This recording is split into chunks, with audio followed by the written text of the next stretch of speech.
Hi Alice, welcome back to Healing After Infant Loss. Thank you so much for coming back for a second episode. Hi, Rosie. Thanks for having me back. I'm so excited to talk to you. So today's going to be slightly different to the first episode because the first hmm episode we talked a lot about your story Yep. and we went into all the nooks and crannies, all the details of everything that happened, and you went through a lot, and I'm so sorry that you went through all of that. Thank you. Would you like to briefly explain your sort of experience with infant loss and your experience also, I think, with changing jobs throughout trying to conceive, and just to kind of give people a brief overview of your story? Absolutely. Sure. So over the last, well, it's actually coming up around 7 years now, 6 to 7 years. Myself and my partner have experienced 5 miscarriages. We've also experienced fertility treatment last year via IVF as well, which did end up with a successful pregnancy, which was, but sadly ended up with another miscarriage. So we've been through naturally trying for a baby, also with some fertility treatment as well. And I think throughout that period, that everyone has to work at the same time. So it's been a period of learning and adjustment and reprioritization, really, for me, or for us actually as a couple. So throughout that time, I've actually changed jobs twice. And that's been challenging, but also been very positive for me. So I think my first instinct was when we started to try for a baby is that I had this kind of, and I think I may have mentioned this in my previous story, this Hollywood style. We'll try, we'll fall pregnant, 9 months later a baby will arrive. I may take some time off, or we would do shared parental leave, and then I'd go back to work.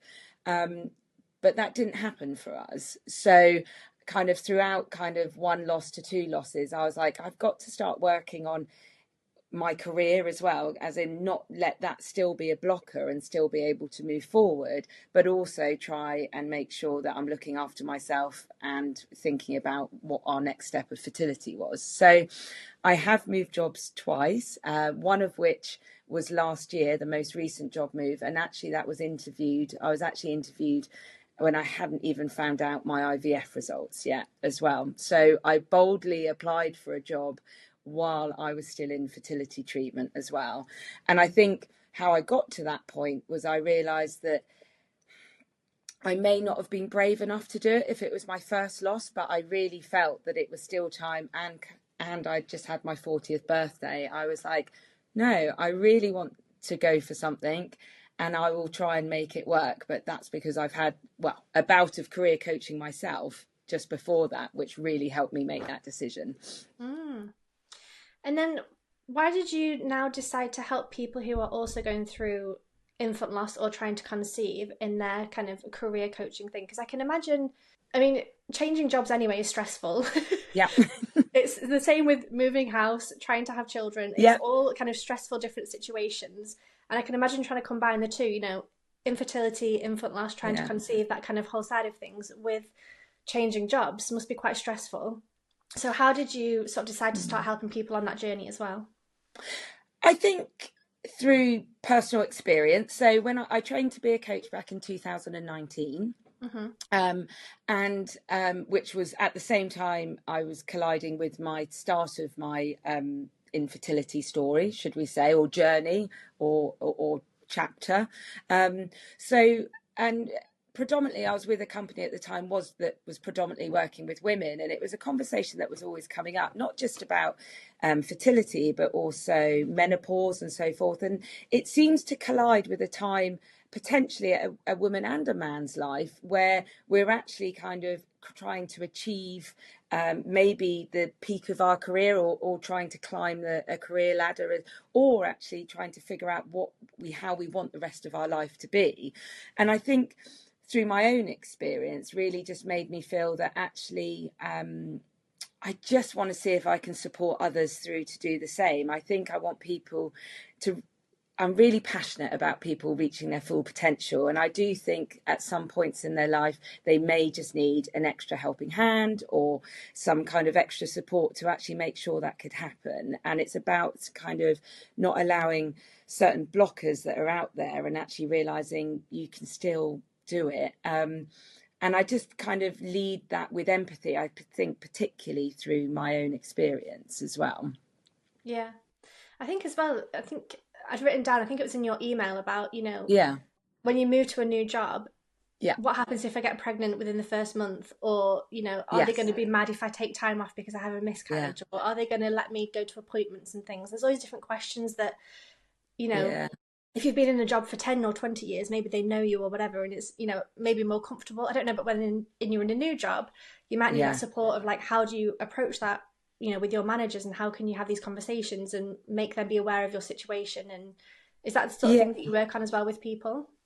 absolutely. I think having the confidence to have those conversations, and it's really interesting. Something that my Instagram page has really opened up with women globally with me, Mm. as I've offered some templates to how to start conversations within the workplace, is just like reflecting in 2025, workplaces aren't still necessarily set up to open up these conversations. So a lot of the advocacy has to be on oneself, which feels really tough at a time where you're emotional and maybe physically and mentally drained as well, but still have to kind of have the resilience to be able and the confidence to have these conversations. So, yeah, part of work I can do is really working on, well, I suppose the self-belief and the confidence side to Mm. be able to really advocate for yourself, not just with your career and those conversations with colleagues, line managers, CEOs potentially, but also how to advocate those conversations with the medical experts as well. And I think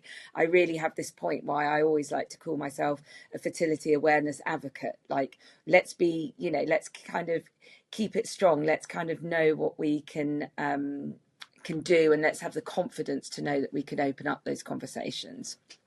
I think that's the thing as well. A lot of the time, people don't know what they can ask for. Yeah, And, yeah, saying like, you can ask for X amount of days off because this has yeah, happened, or you can ask for, this thing with the medical side of things. I think just when we're in these kind of infant loss, trying to conceive, all these different, infertility things, it can feel like you have no idea where to go and what to do and who's going to help you. Whereas if you have somebody who's been there already, who can say, well, actually, you should, I'd recommend doing this, or you can do that. Or I think having someone who knows that and can recommend what you're allowed to yeah. ask for as well, like giving you permission to ask for these things, I think is really important. Yeah, and I think you're totally right, Rosie. I think, you know, finding your tribe, we talked about that, Yeah, didn't we? Kind of yeah, tribe came up in our last conversation, but I think it's been so important. And weirdly, I never actually think I really did find my community or tribe until I opened myself up to be brave enough to start my Instagram page. And mm, now I've become, look how we've connected, which is an yeah, amazing connection. And yeah, I think so it's been great to have these collaborative conversations, and the main thing I get response from people is, I don't feel alone. I mm, don't feel alone anymore. Wow, you've done that. Okay, I can ask for that. And it's very difficult because I am based in the UK, and each country does have different rules and regulations and different policies potentially. But mm, what I want to do is, I'm not pretending to be an expert in HR globally. That's not my role. But what I can do is, the work that I do is actually getting that confidence to work through, what do you need to say? How can you say it? And then the support to actually how to go and do that, and the accountability to have those conversations with people. yeah. So if people are watching, who Mm, who's like your ideal client? Who do you work with? Who can you help? And if someone's yeah. watching this and they can go, oh, okay, that's me, I should definitely reach out to Alice. Okay. So if you are potentially struggling with anything within your career, kind of, and I would like to work with people.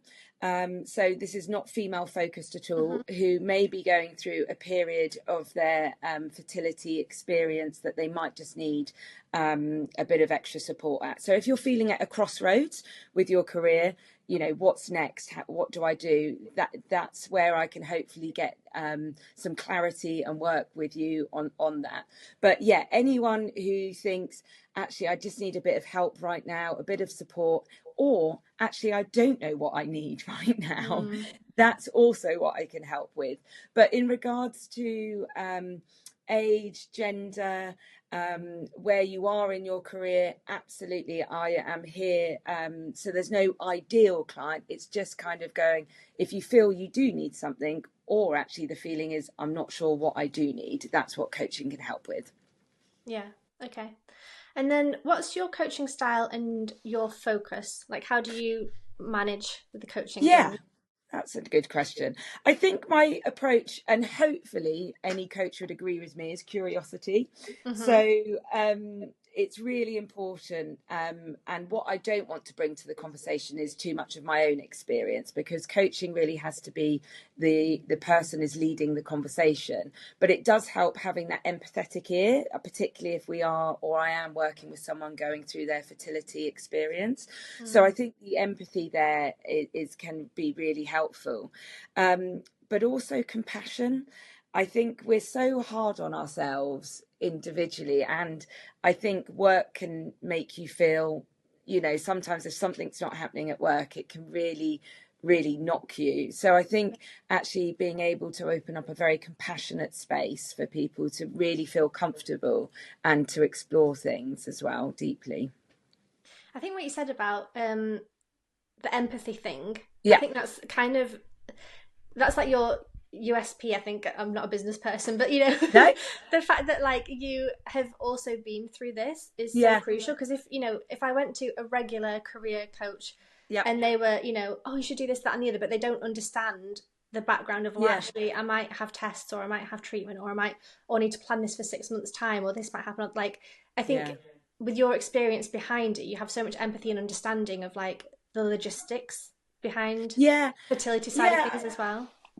Yeah, that's really nice, and I take that, and it's really nice to hear that feedback actually as well. That I Mm, think sometimes when I have been looking for coaching myself, because every coach needs a coach as well, as we all do at some point, that yeah, I often look for people that might be slightly more aligned in kind of my values or where I am right now at my life. And mm, the bout of career coaching I did last year, she was absolutely amazing for me and was the right person for the right time. And she was a career coach. And that's what I was kind of struggling with, because I felt ready for another move. But again, what I've just mentioned previously, I didn't quite know what it was or yeah. where it was. So that's helped me. That's what was really helpful. So, yeah, I think why I want to be so open about my experience is it might be quite niche, but I think hopefully it means it could open up to these conversations, or just actually, oh, there's other people out there that have experienced this and have still managed to make career moves or be happy working alongside trying to find what's going on with their fertility, through a long period as well. I think particularly because my own experience has nearly come up to 7 years now as well. Yeah.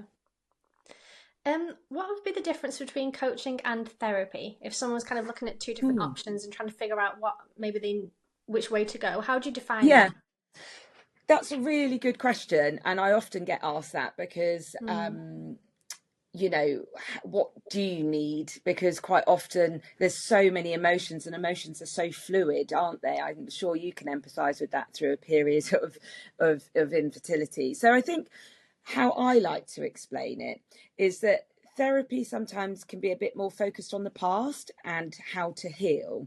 So that's your why. That's maybe why you feel like something. mm, I think coaching can be much more present and future focused. So it kind of creates possibility. That's your how. How do I do this? How can I achieve this?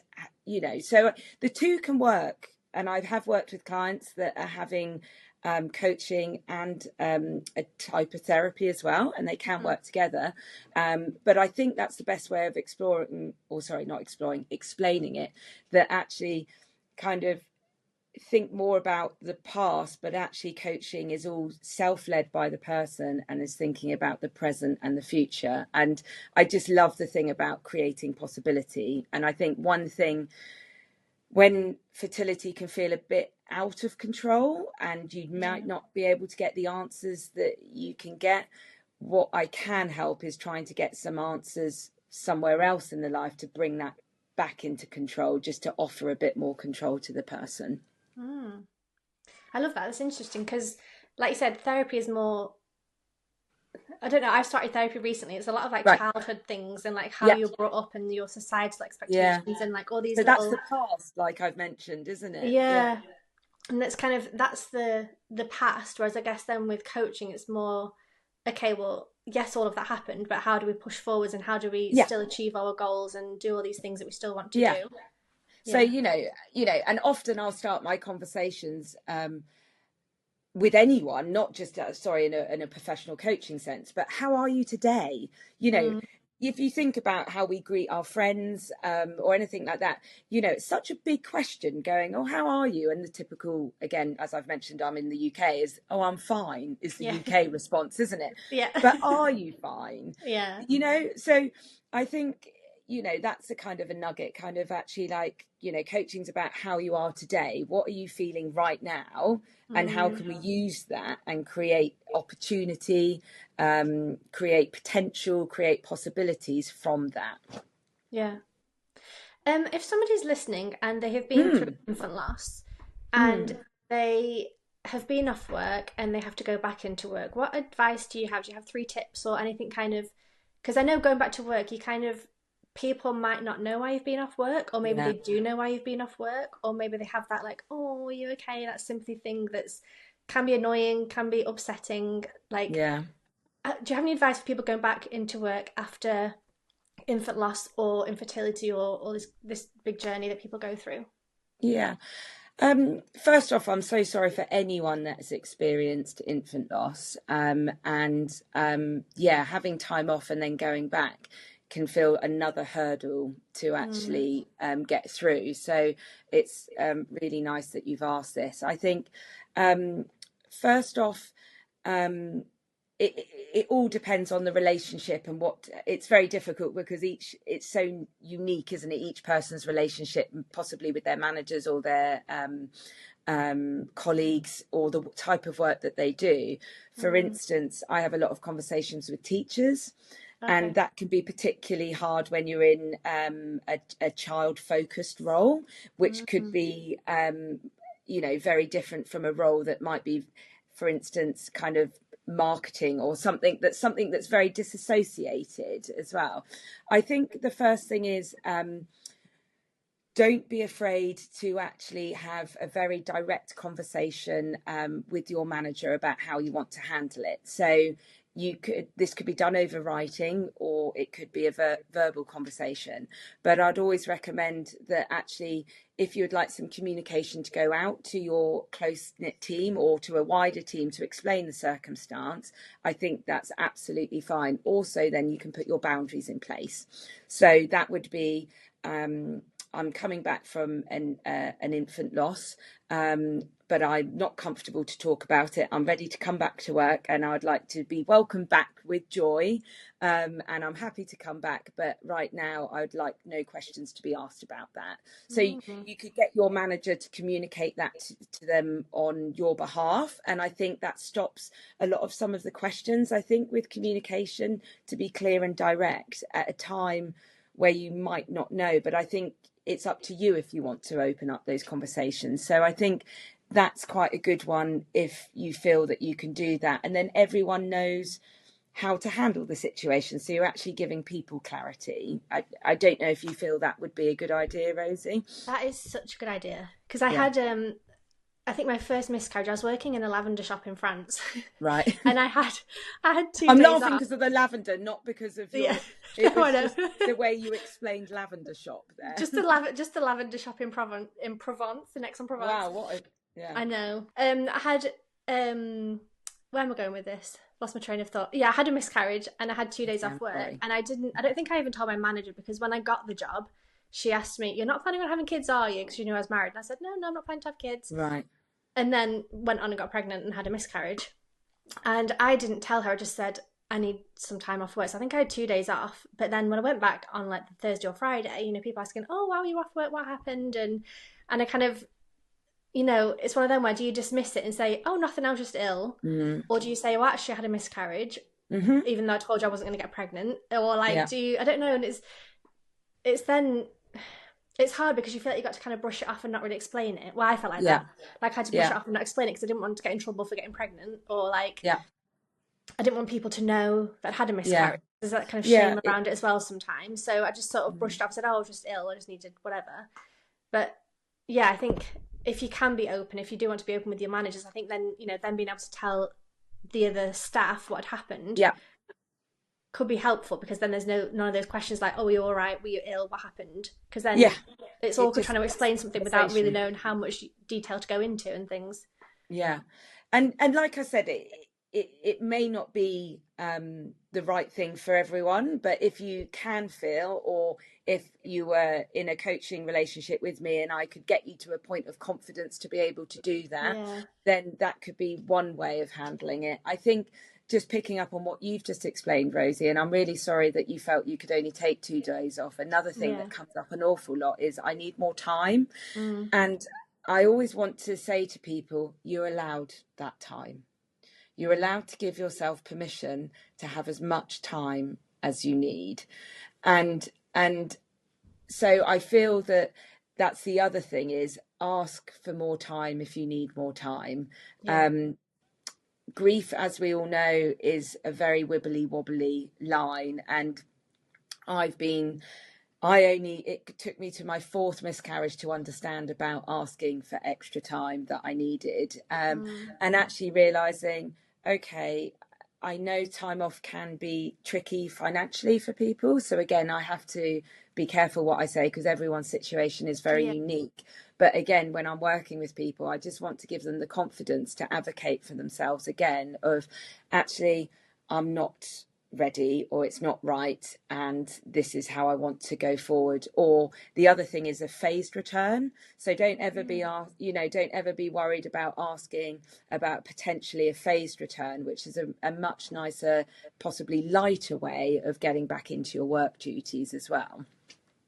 And does that mean going back maybe 1 or 2 days a week and then sort of Yes, sorry. Yeah. easing in? So Yeah. yeah, so depending on what role you're in, you're quite right to pick me up on that. Is going back at maybe at 50% capacity to Okay. start with. So even if you're working part time, that could be you'll work 2 days a week. That could be just 1 day a week. Or if you're a full time, that could be working 2 to 3 days a week. Obviously, in the UK, we do have flexible working requests that you can ask for and so forth as well. So there's ways of maybe being able to, depending on what job you do, is Mm, working around how you're physically and mentally feeling at that time as well. So that would be my second. mm-hmm. I think my third is actually not to do with work, is actually recognizing that work and your life, at a time where it doesn't feel harmonious, I can imagine, should be. So is it, is there anything I can do outside of my work life that could support me further in my work life? So Mm, it's kind of actually not necessarily going, actually, I'm going to go back to work, but that might mean for a while that you might have to get a cleaner to support you at home, or you might have to mm, talk to your partner about taking on more of the dog walks, or you might have to, how can you potentially change something that might actually support you going back to work in a more fulfilled state. So that's where I can offer different support and exercises of going, actually, maybe the focus shouldn't be on how to return to work. Maybe the focus is outside of that, what needs to change for you there. I And I hadn't even know, thought of that. That's such yeah, that's such a good idea. thank you. I think, sorry, I picked up on two examples that, again, might not be financially right for people, but I Mm. think sometimes there's definitely some tweaks on going, actually, I could change this, so that might actually offer me the space that I need to return to work. But I think actually that's the benefit as well of working with somebody one on one, like somebody working with you one on one, is that you'll get to know their story, their finances, their Yeah. situation, where they live, what they do, all the rest of it. Because, like I said, people have so many different random jobs. Some people work night shifts or in lorries Yeah. or like this. It's really hard to kind of give generalized advice to like a whole population of Yeah, I people. love the fact that you're So just like, give me 3 tips globally for people, yeah. and I'm like, okay. But I think that kind of it just shows the benefit of working with you one on one, because you'll really get to understand the person and Yeah. figure out what they need and what could best support them, and how they need support in that moment. Because I think oftentimes as well with infant loss, we don't know what we need, we don't know what help we need, we don't Yeah. know where to ask for help, or Yeah. oftentimes people say, what can I do to help you? And you're like, I have no fucking clue. Like, I have no idea what I need help with. But I think with Yeah. somebody like you who can maybe point people in the right direction or help them figure out what they do want help with, and then you can help them from there. So, Yeah, absolutely. And I think, I try, again, coaching's all about everyone having the answers themselves. And it's mm, sometimes just about using the coach as a sounding board and a provocative person, with their curious questions about going, is that really right? But I think, particularly for me, I'm also about tangible tips and tangible advice and practical advice, because as I've just said about having a life outside of work, yeah, that has to be done. We all need to eat, we all need to survive, don't we? But how can we mold certain things, and what needs to be done as collectively as a whole, really, so both can be, both can work together at a time of heartbreak. How can hope form out of that? yeah, I love that. Thank Um, you. talk to me about the name Head Yes. Full of Joy. Where did that Head come full of from? joy. Head full of joy. Um, well, interestingly, it came from another thing. I have a creative streak in me, that when lockdown happened, so the pandemic, I was making, at the time where I was also training to be a coach and everything, making accessories, because we did so much of this, Rosie. We Yeah. did so much of this virtual kind of conversation and collaboration and making friendships virtually, didn't we? So mm, I was making scrunchies and headbands, and I just thought head full of joy is such a nice expression, because again, at a time of unknown, how yeah. can we make things a bit more joyful? And it's always been something that I've carried through. And then while I was thinking about setting up this business, I was like, actually, it's such a nice tagline still. And I think it really transfers over to the work that I've just been talking about, because I think at points of, well, I've said before, at points of heartbreak, I think trying to be happy the whole time is really difficult, but there Mm, can be moments of joy that you can experience. And I think those moments of joy can just really give you some strength at a time of maybe when you need it most, really. So it's not about constantly trying to be happy. It's just holding on to those moments, because again, we all have a day-to-day life, don't we? yeah. And generally have a routine, or we need to get up and go to work, or we need to pick up the children, or walk the dog, or have other care commitments in our lives. And I think sometimes just holding on to those moments of joy can be really, really lovely way of going, actually, that's enough for me today. That's enough for Mm, me to get through today and figure out tomorrow when it happens. I love that. I love it. It's so nice as well. Whenever I see your page pop up, I'm like, oh, Head Full of Joy. That's so nice. Yeah, and I've been thinking about changing it to Head Full of Joy Fertility, because I've been looking at everyone's else's kind of taglines and stuff. But I think quite simply for me, it is an archway of Yeah, of my coaching, kind of the particular fertility stuff I do on socials as well. I just think it's a really nice thing, and I think joy can coexist with hope and heartbreak and everything. So it's just those small little nuggets that yeah, are enough for me personally, have helped me personally survive over the last 6 to 7 years as well. yeah. And I think it's an important thing as well is it's okay to let joy in because I think sometimes after Yes, infant loss yes, or these struggles, I remember after my termination for medical reasons, if I had a good day, I felt guilty for having a good day. Like, oh, I right, should have been on the sofa crying. Like, I shouldn't be laughing. I shouldn't be having fun. But actually, just allowing that joy in sometimes, it can yeah, feel painful. It can feel like, oh, maybe you're not honoring your baby and you're not sad enough or something. But actually, allowing that joy in can be part of the healing process. So I think it also kind of, for me, that's how I sort of see it as well. Like, letting joy in and allowing yourself to be happy, even yeah. if you go through absolute hell. Yeah, and I think, thank you, Rosie, for saying that, because I think a lot of people listening to this will resonate with that. Is the guilt, is, Mm, I shouldn't have laughed, or I shouldn't have smiled, or I shouldn't have giggled at that silly cat meme that I've just seen, or something. But yeah. I really want to say, and again confer what you've just said, that actually for me personally, but also I think for anyone, those are the moments of healing that you need as well. And I think that's why they don't have to be all the time, and that's why pockets of joy are so important, because it's not that constant feeling. You're just allowing yourself those little, those little bits in, which can give you, well, a bit of sunshine, shall we say. I've Yeah. always said, as long as you're sunny inside of your heart, then lots of lovely things can happen. And if you allow to let that in, and it's a process. Healing is a Mm. process, as we know. So again, I don't want to sit here and say that you should be joyful all the time. That's not the point. It's just allowing those moments when they can come in. Oh, you're so gorgeous. You're literally sunshine. I love talking to you.